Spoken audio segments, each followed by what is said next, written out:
Bulletin के आगाज़ में आपको बताएं कि ईद कुर्बा पर शहरी तफरीही मकामात का रुख करने और दावतों का एहतराम किया जा रहा है। ईद के दूसरे दिन मारूफ तफरीही मुकाम फेयर हॉल में शहरियों की तादाद इंतहाई कम है। बात करेंगे अक्सा शाहिद से, बताइएगा।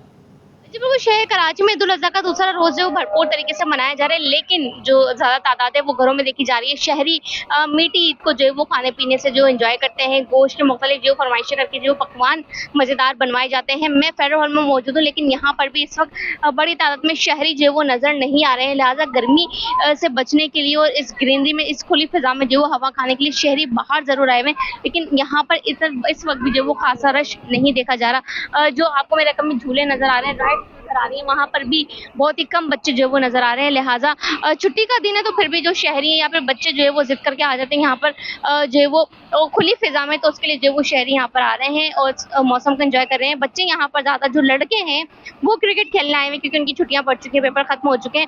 लेकिन जो शहरी हैं या फिर झूला झूलने आ रहे बड़ी फैमिलीज हैं, वो यहाँ पर इस वक्त नहीं आ रही क्योंकि जो ईद उल अज़हा पे जो शहरियों का प्रोग्राम होता है वो बाहर जाने का कम बल्कि घर पे बारबेक्यू और मुख्तलिफ डिशेस बना के जो वो दावतों को एंजॉय करने का प्रोग्राम होता है, जिसकी वजह से यहाँ फेयर हॉल में जो वो रश जो है वो काफी हद तक कम देखा जा रहा है। जी, मेयर कराची मुर्तज़ा वहाब ने अब से कुछ देर कबल प्रेस कॉन्फ्रेंस की, आइए आपको दिखाते हैं। रहमानिर्रहीम, बहुत शुक्रिया आप तमाम दोस्तों की तशरीफ़ आवरी का। इस वक्त मैं सारा दिन, ईद का दूसरा दिन, कराची के मुख्तलिफ़ हिस्सों का, मुख्तलिफ़ इलाक़ों का मैंने बज़ाते ख़ुद दौरा किया। सॉलिड वेस्ट का अमला मेरे साथ था, एमडी सॉलिड वेस्ट मेरे साथ थे, और कल जिन जिन इलाक़ों का हमने चुनाव किया था आज हमने उसके अलावा इलाक़ों का विज़िट किया। हम मौरीपुर टाउन गए, बल्दिया टाउन गए, सदर टाउन गए, मोल्लो मीरभर टाउन गए, मोमनाबाद टाउन गए, औरंगी टाउन गए, मॉडल कॉलोनी टाउन गए, और अभी आखिरी विज़िट मैंने चिड़ियाघर के बाहर जो हमारा बड़ा एक कलेक्शन पॉइंट है उसका मैंने विज़िट किया।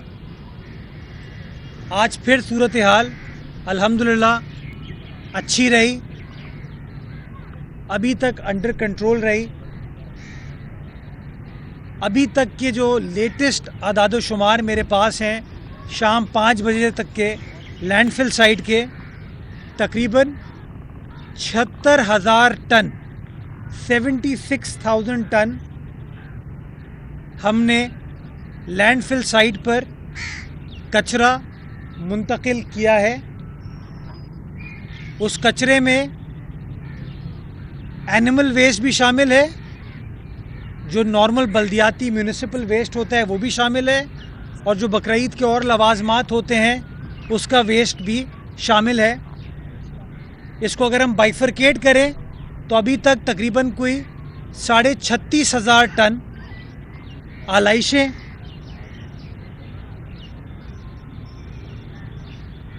शराफी, गोंदपास और जाम चाकरों पर ज़मीं बोस की गई हैं, और तकरीबन कोई 41,000 टन बाकी कचरा जो है उसको हम अपनी लैंडफिल साइट्स पर ले जाने में कामयाब हुए हैं। ये शाम 5 बजे तक की तफसीलात हैं, और अगर आप चाहेंगे तो हर डिस्ट्रिक्ट का भी बाइफरकेशन आपको दे सकते हैं कि मलीर से इतना हुआ है, ईस्ट से इतना हुआ, साउथ से, वेस्ट से, किमाड़ी से, कोरंगी से, सेंट्रल से इतना हुआ। जैसा कि कल रात को पहला दिन था, रश बहुत ज़्यादा था, हम तकरीबन कोई 9:30-10 बजे के करीब अपना ऑपरेशन हमने ख़त्म किया था, और तमाम के तमाम जो 105 कलेक्शन पॉइंट थे उनको ज़ीरो करके तमाम आलाइशें वहाँ से उठाकर चूने का छिड़काव किया गया ताकि ताफुन वग़ैरह ना फैले, और फ्यूमिगेशन की गई।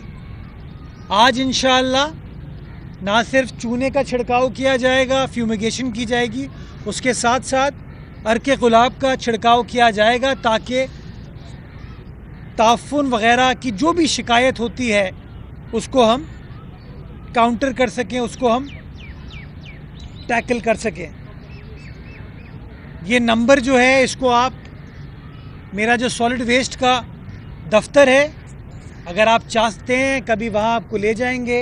तमाम चीज़ों को डिजिटली मॉनिटर किया जा रहा है, वो आपको दिखा सकते हैं हम।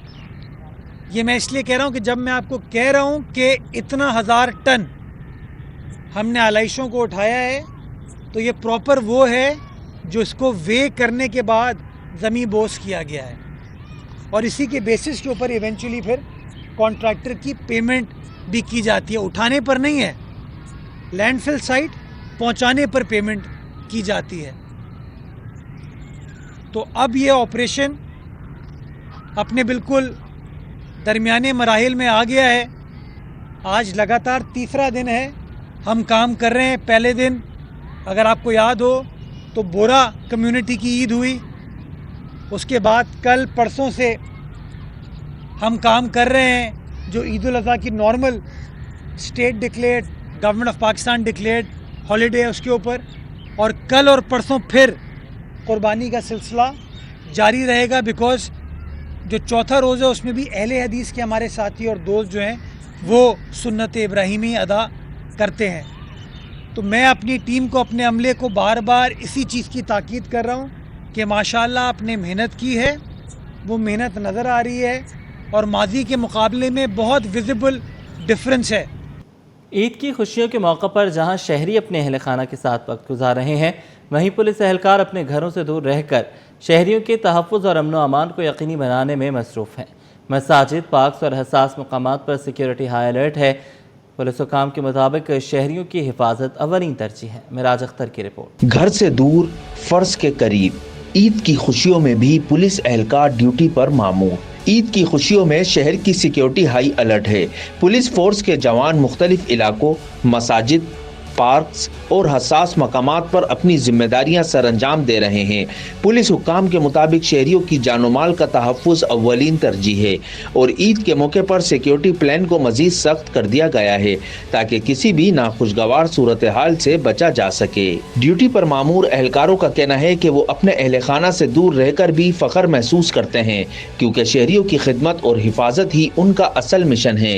हमें फील तो होता है मगर फिर भी हमारा फर्ज है हम आवाम की खिदमत करें।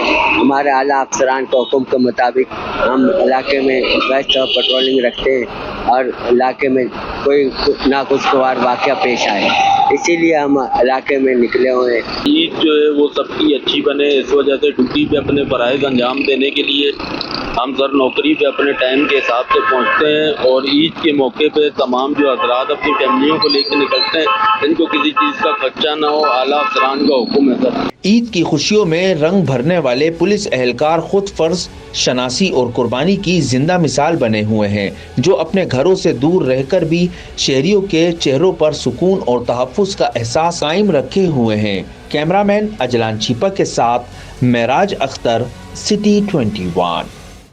ईद उल अज़हा खुशियों, कुर्बानी और अपनायत का त्यौहार है, मगर कुछ बुज़ुर्ग ऐसे भी हैं जो अपने प्यारों से दूर ये दिन गुजारने पर मजबूर हैं।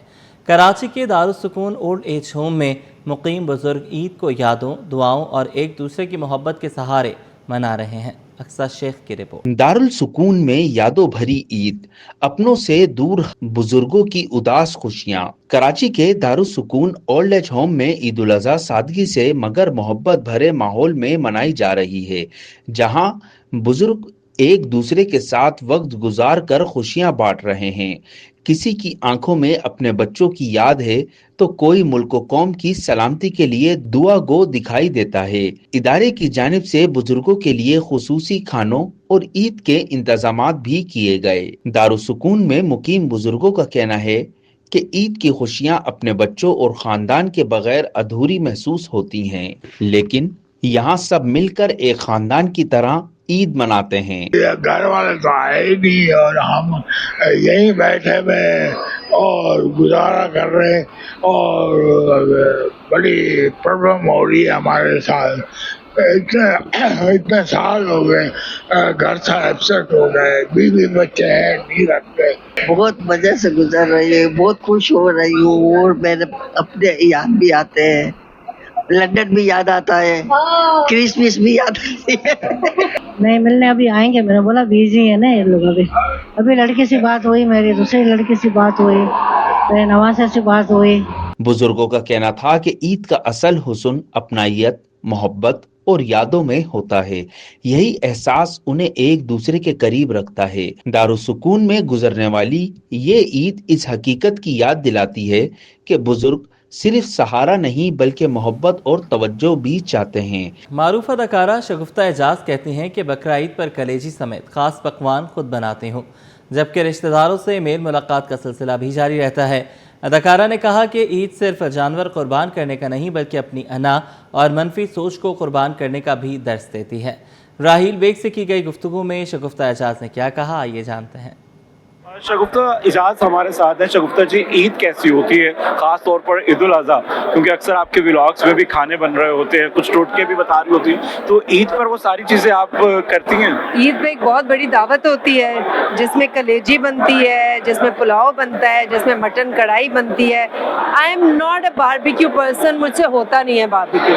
तो बच्चे अपना बारबेक्यू करते हैं, वो मैंने छत पे अपना एक पर्सनल गाँव बनाया हुआ है सुखवाल, वहाँ जाके वो अपना बारबेक्यू तोड़ी, वहीं से चटनी बनाई, पुदीना और लस्सी बनाई और पराठे बनाए लकड़ी पे। गैस हो ना हो में कोई फर्क नहीं पड़ता। और देखिए ये ऑर्गेनिक चीजें जो है सेहतमंद भी है। हाँ, आई थिंक अब लोगों को स्विच करना चाहिए इन चीज़ों पे। मैं ये देख रही थी कि जो चीज़ें हम बाजार से खरीदते हैं उनका शेप साइज अजीब सा होता जा रहा है। सब्जियां मतलब there is nothing organic in the market. Shagufta ji कोई मैसेज देना चाहें देखने वालों को ईद के लिए, क्या पैगाम? बस मेरी बहुत सी दुआएं हैं सबके लिए ईद के इस मौके पे, और जितनी अफरा तफरी, जितनी बुरी खबरें इधर उधर दुनिया से आ रही हैं, अल्लाह ताला हम पे अपना रहम करे, उन सब पे अपना रहम करे, और मिलजुल के रहें, प्यार मोहब्बत से रहें, खुशियाँ बांटें। खुशियाँ बांटने से बढ़ती हैं। बिल्कुल जी, खुशियाँ बांटे। और ईद जो है मोहब्बतों का त्यौहार है, गिले शिकवे दूर करने का त्यौहार है। और ईद उल अज़हा कुर्बानी, इस ईद पर क्यों ना हम जहाँ पर गोश्त की कुर्बानी करते जाएं, वहाँ पर अपनी अना की कुर्बानी, नफ्स की कुर्बानी करें। मैं की कुर्बानी सही कुर्बानी है। मैं नहीं, मैं की करें, मैं में तो कुर्बान होते ही हैं। हमारे साथ शगुफ्ता एजाज मौजूद थी जो कि ख्यालात का इजहार कर रही थी। ईद के मौका पर शहर भर में कोयले की खरीदो फरोख्त में तेज़ी आ गई। शहर के मुख्तलिफ इलाकों में कोयले के स्टॉल्स पर शहरी खरीदारी में मसरूफ़ हैं। दुकानदारों के मुताबिक 2.5 किलो 500 रुपये और 5 किलो कोयला 1000 रुपये में फ़रोख्त किया जा रहा है। उन्होंने कहा कि महंगाई के बायस कोयले की कीमतों में इजाफा हुआ, ताहम ईद के मौका पर हर साल खरीदारों का रश बढ़ जाता है और ख़रीदारी रात गए तक जारी रहती है। ये 5 किलो का है और एक 2.5 किलो का होता है। ये 1000 रुपये का है, वो 2.5 किलो वाला होता है वो 500 रुपये का है। और क्या नाम है, लोग तो शुरू से ही खरीदते हैं जब से लगा हुआ है, अब एंड तक खरीदेंगे। ईद से पहले भी ज़्यादा रश था, ईद के बाद ज़्यादा रश होता है क्योंकि बारबेक्यू करते हैं लोग। इसके अलावा नहीं होता क्योंकि लोग यही लेके जाते हैं 5 किलो या 2.5 किलो। जी पिछले 180 था, इस साल 200 रुपये किलो हो गया बस। फजल करीम दादा भाई की यौम तकबीर पर कौम को मुबारकबाद। कहा 28 मई तारीख का वो अजीम दिन है जब वतन अजीज़ का दिफा नाकाबिल तस्खीर बना। उन्होंने अपने पैगाम में कहा कि यौम तकबीर कौमी खुद मुख्तारी, दफ़ाए क़ुव्वत, गैरत और वक़ार की रोशन अलामत है। ये दिन पाकिस्तान के मजबूत दिफा और कौमी अज़्म की याद दिलाता है। इसमें यौम तकबीर पूरी कौम को मुबारक हो। आज का दिन पाकिस्तान ने पूरी दुनिया को ये बावर कराया था कि उसका दिफा नाकाबिले तशकीर है। The mountains of Chagai became witness to the courage of the nation that chose honor over fear, sovereignty over submission.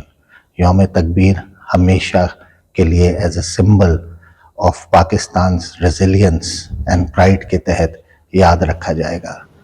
यौम तकबीर मुबारक। पाकिस्तान हमेशा जिंदाबाद।